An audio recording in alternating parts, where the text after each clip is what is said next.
We finished decoding the informant's report. That floating kid we've run into a few times now. Looks like he was a test subject in clinical experiments.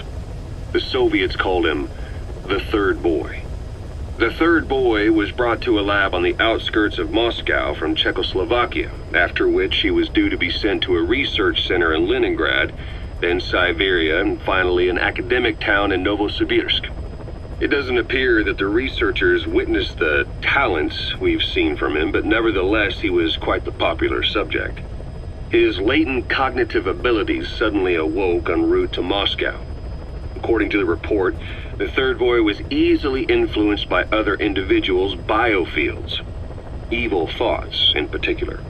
They affected his mind like a virus.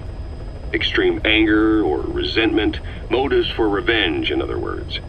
Now, during the transport flight to Moscow, the boy was exposed to a powerful mental energy field coming from a certain individual.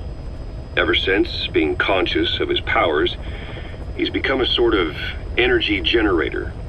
What's unique about him is the way his acute telepathic abilities get taken over by another person's will.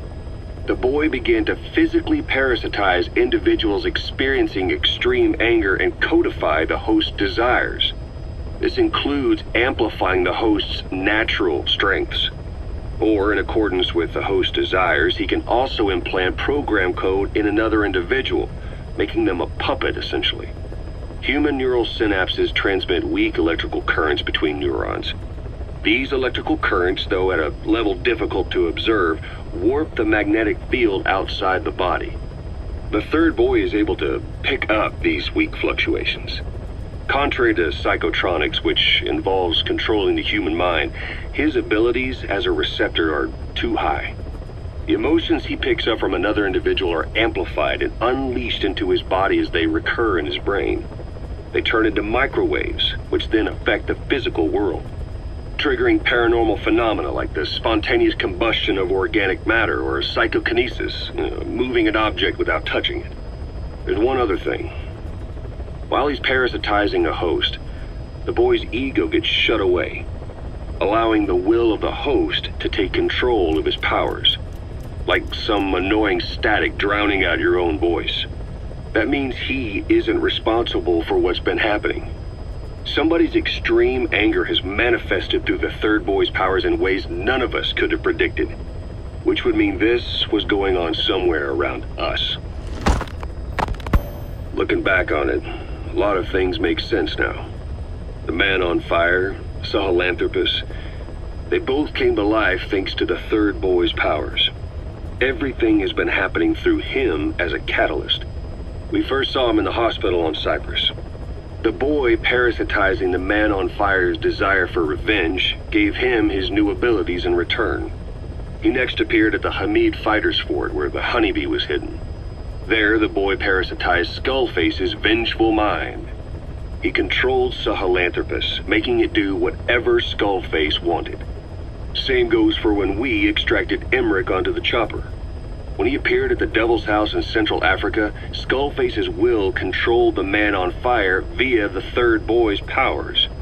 Everything is clear up to this point. But even the informant couldn't pinpoint who the host was in the cave within Serac power plant. Sahelanthropus suddenly became active, then crushed not only the man on fire, but Skullface as well. Surely neither of them could have been the host. Who else was at that location and bore anger more extreme than either of them? Whose will was controlling Sahelanthropus? According to the report, emotions transmitted in children's brains affect the surrounding magnetic field more strongly. Cerebral nerves are covered with insulation called myelin sheaths to increase impulse speed. The reason for this leakage has to do with the fact that children's myelin sheaths are still developing. So, how many children do you remember being there? Children with a burning desire for revenge and bearing a grudge against you. I can think of only one. Eli. We don't know what kind of life he's had, but the resentment he's shown toward adults is nothing short of extraordinary. The Third Boy resonated with Eli's mind.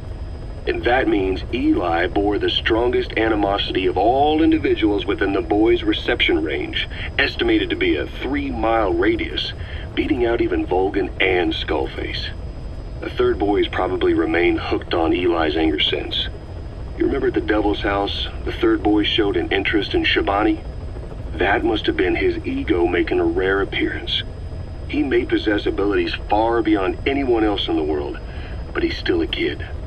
Maybe them both being kids was enough to bring them together. And if so, maybe with Eli, he isn't feeding off him, but acting in symbiosis with him. So what kick-started the third boy's powers? If we look at the location and time that his plane went down, we can make a pretty good guess. When the plane experienced the first anomaly, it gave an accurate report of its position to a control tower, due north of the Black Sea, 125 miles east of Kiev. Dead south on the Black Sea is Cyprus's Green Line, so the plane's position was directly north of the hospital where you'd been asleep for 9 years. And this anomaly was reported at exactly the same time that you woke up. The plane was enveloped in flame from the inside out. The fuselage burnt to ashes. There were no survivors, at least not publicly admitted. Your thoughts formed a synchronicity with the boy's psyche and were amplified inside his brain. That would have been more than enough to trigger his abilities. Your rage was like a big bang in his head, blowing the lid off his powers. The boy was then secretly moved to the lab outside of Moscow where Volgan was comatose. There, Volgan's thoughts resonated with the boy and he was awakened. Volgan became the man on fire, hell-bent on getting revenge on you. His instincts led him straight to you. Skullface knew Volgan from Operation Snake Eater, or perhaps from even before. Monitoring this pair of extraordinaries, he discovered the hospital and sent his assassin and XOF. Skullface was probably watching the situation from close by. Then, realizing how useful these two test subjects could be, he approached them. Reacting to Skullface's thirst for revenge, this time the boy let Skullface's will control Volgan. Volgan, at times driven by personal revenge, at times through Skullface's will, kept on moving, though his body was little more than dead meat. Perhaps there were moments where even your thoughts affected him as well. But without the boy's power, it was like the plug had been pulled from the socket. Everything was powered by anger, malice, revenge. This is how the end of the report sums things up. Both the third boy and the man on fire were originally test subjects of paranormal research for military applications, like telekinetically controlling the leader of an enemy nation and making him launch a nuke, or stopping the heart of someone on the wrong side of the Berlin Wall, experimenting with latent human abilities. They were used as tools of the Cold War.